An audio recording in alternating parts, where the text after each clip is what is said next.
lasījums no Jāņa evaņģēlija 4. nodaļas. Un pēc 2 dienām viņš, Jēzus, izgāja no turienes un nogāja uz Galileju, jo pats Jēzus apliecināja, ka pravietis savā tēvijā netop turēts godā. Kad viņš nu nāca uz Galileju, tad galilejieši viņu uzņēma, jo tie visu bija redzējuši, ko viņš svētkos Jeruzālēmē bija darījis, jo tie arī dzen bija nākuši uz svētkiem. Tad Jēzus atkal nāca Galilejas Kānā, kur viņš ūdeni bija darījis par vīnu, un tur viens ķēniņa kalps bija, kam dēls gulēja nevesels Kapernaumā. Šis, dzirdējis, ka Jēzus bija nācis no Jūdejas uz Galileju, nogāja pie viņa un to lūdza, lai noietu un viņa dēlam palīdzētu, jo tas guļot uz miršanu. Tad Jēzus uz viņu sacīja: ja jūs zīmes un brīnumus neredzat, tad jūs neticat. Ķēniņa kalps uz viņu saka: kungs, nāc, pirms nekā mans dēls mirst. Jēzus uz viņu saka: ej, tavs dēls dzīvs. Un tas cilvēks ticēja vārdam, ko Jēzus uz viņu bija sacījis, un aizgāja. Un noejot, viņa kalpi to sastapa un tam pasludināja un sacīja: tavs dēls dzīvs.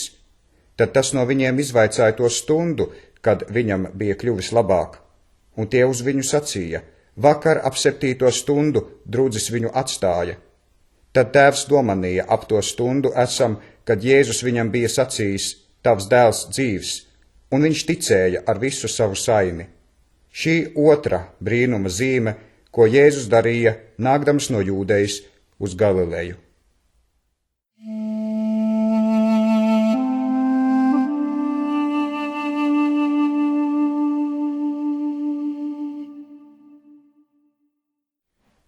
Pirmā laiku grāmata, 17. nodaļa. Un notikās, kad Dāvids savā namā dzīvoja, tad Dāvids sacīja uz pravieti Nātanu: redzi, es dzīvoju ciedru namā, bet tā kunga Jahves derības šķirsts mīt starp telts segām. Tad Nātans sacīja uz Dāvidu: dari visu, kas ir tavā sirdī, jo Dievs ir ar tevi. Bet tai pašā naktī Dieva vārds nāca uz Nātanu, sacīdams: ej un saki manam kalpam Dāvidam, tā saka Jahve tas kungs, tev nebūs man namu celt par mājas vietu.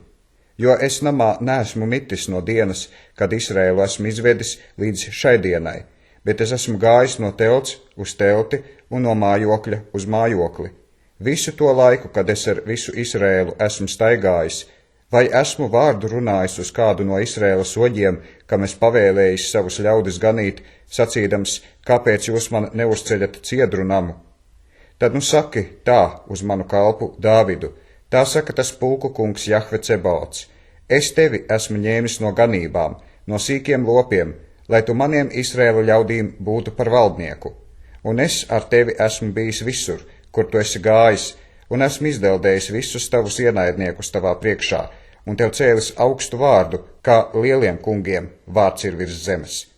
Un saviem Izraēla ļaudīm es esmu gādājis vietu, un tos dēstījis, ka tie savā vietā dzīvo un vairs netop šaubīti, un netikli ļaudis tos vairs nespaida, kā senāk, un no dienas, kad es soģus iecēlu pār saviem Izraēla ļaudīm. Un visus tavus ienaidniekus es esmu pazemojis, un tev daru zināmu, ka tas kungs Jahve tev cels namu.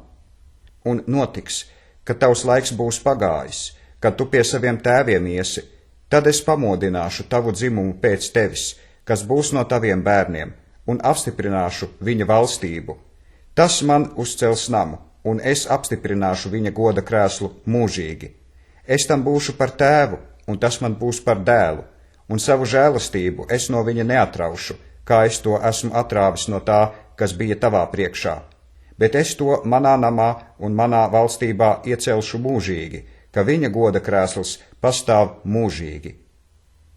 Un kad Nātans pēc visiem šiem vārdiem un pēc šīs parādības ar Dāvidu bija runājis, tad ķēniņš Dāvids nāca un palika tā kunga Jahves priekšā un sacīja: kas es esmu, ak, Jahve, kungs Dievs, un kas ir mans nams, ka tu mani līdz šejienei esi vadījis? Un tas tev vēl bijis maz, ak, Dievs, bet tu vēl uz sava kalpa namu esi runājis par nākošiem ilgiem laikiem, un mani esi uzlūkojis pēc cilvēka kārtas, tu Dievs, kungs Jahve, augstībā.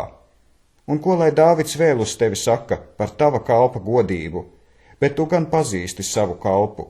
Kungs Jahve, tava kalpa labad, un pēc tavas sirds tu visas šīs lielās lietas esi darījis, un visas šīs augstās lietas darījis zināmas. Kungs Jahve, neviena nav kā tu, un neviena dieva nav kā tu vien pēc visa, ko mēs savām ausīm esam dzirdējuši. Un kur gan ir kāda tauta virs zemes, kā tavi Izraēla ļaudis, ko Dievs gājis atpestīt sev par ļaudīm, un sev celt lielu un bijājamu vārdu, pagānus izdzīdams savu ļaužu priekšā, ko tu no Ēģiptes izglābis. Un tu savus Izraēla ļaudis sev esi cēlis par tautu mūžīgi, un tu, kungs Jahve, tiem esi kļuvis par Dievu. Tad nu, kungs Jahve, lai vārds, ko tu esi runājis par savu kalpu un par viņa namu, tiešām tā notiek mūžīgi, un dari, kā tu esi runājis. Tiešām, lai tā notiek, ka tavs vārds top paaugstināts mūžīgi, lai saka, tas pulku kungs Jahve Cebauts, Izraēla Dievs, ir Dievs pār Izraēlu, un tava kalpa Dāvida nams, lai pastāv tavā priekšā. Jo tu, mans Dievs, sava kalpa ausi esi atvēris, ka tu tam gribi namu uzcelt. Tādēļ tavs kalps ir iedrošinājies pielūgt tava vaiga priekšā. Tad nu, kungs Jahve, tu esi Dievs, un esi runājis uz savu kalpu šo labumu. Un nu, tas ir tavs prāts, svētīt sava kalpa namu, ka tas mūžīgi paliek tavā priekšā, jo ko tu, kungs Jahve, svētī, tas paliek svētīts mūžīgi.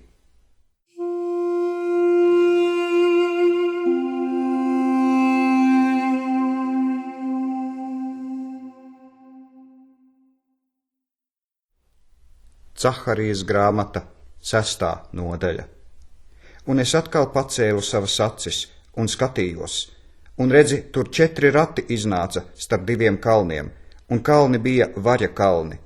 Priekšā pirmajiem ratiem bija sarkani zirgi, un priekšā 2 ratiem melni zirgi, un priekšā 3 ratiem balti zirgi, un priekšā 4 ratiem bija raibi, stipri zirgi. Un es atbildēju un sacīju uz eņģeli, kas ar mani runāja, kas tie tādi, mans kungs? Tad eņģelis atbildēja un sacīja, šie ir 4 debesu gari, kas priekšā iznāk un stāv visas pasaules valdnieka priekšā, kuru ratu priekšā ir melnie zirgi, tie iziet uz ziemeļu zemi, un baltiešiem seko, un raibie iziet uz dienvidu zemi, un stiprie zirgi izgāja un meklēja pārstaigāt zemi, jo viņš bija sacījis, ejiet, pārstaigājiet zemi, un tie pārstaigāja zemi. Un viņš mani aicināja un uz mani runāja un sacīja, redzi, šie, kas ir izgājuši uz ziemeļu zemi, manu garu ir klusinājuši ziemeļu zemē. Un tā kunga Jahves vārds nāca uz mani sacīdams, ņem no aizvestiem, no Heldejas, no Tobijas un no Jedajas, un ej tai dienā, un ej Josijas, Cefanijas dēla namā, kur tie no Bēteles pārnākuši, un ņem sudrabu un zeltu, un taisi kroņus, un liec to galvā augstam priesterim Jozuam, Jocadaka dēlam, un runā uz viņu un saki, tā saka tas pulku kungs Jahve Cebauts. Redzi, vīrs, kam vārds ir Cemahs, atvase, izplauks no savas vietas, un viņš uzcels tā kunga Jahves namu. Tiešām, viņš uzcels tā kunga Jahves namu, un viņš nesīs godības glītumu, un sēdēs un valdīs uz sava goda krēsla, un būs priesteris uz sava goda krēsla, un miera padoms būs starp abiem. Un kroņi būs tā kunga Jahves namā par piemiņu Heldejam un Tobijam un Jedejam un Cefanijas dēlam Henam. Un tie, kas ir tālu, atnāks un strādās pie tā kunga Jahves nama, un jūs manīsit, ka tas pulku kungs Jahve Cebauts mani pie jums sūtīs. Tas notiks, kad jūs klausīsiet tā kunga Jahves, sava dieva balsī.